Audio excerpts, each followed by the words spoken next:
Velozitate handi baten, kontrako bidean, mozkortuta. Badakizue zeintzuk diren trafiko istripuk gehienen atzean dauden kausak? Velocidad, drogas y distracciones al volante.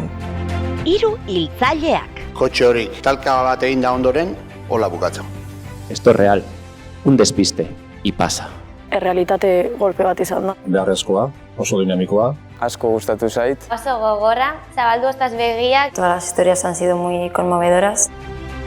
Ondorioak oso larriak izaten dira. Azkenian ez da bakarrikan istripoa izan dunan arazoa, kanpokoak bai azkenian kaltetuta ateratzea. Kapaz izango dira aurrera egiteko bizitzan zugabe? Segundu baten, etxe guztirako edo ingurukurako drama latz bat sortzen da.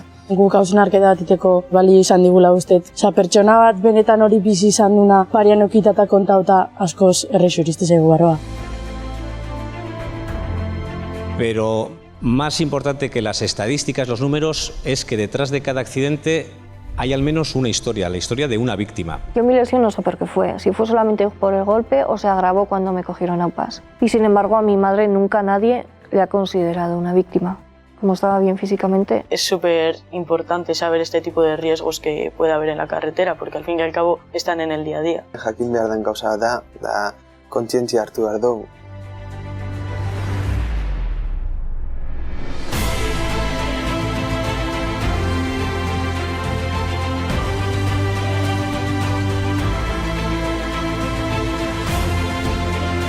Alkola. Oso ondo.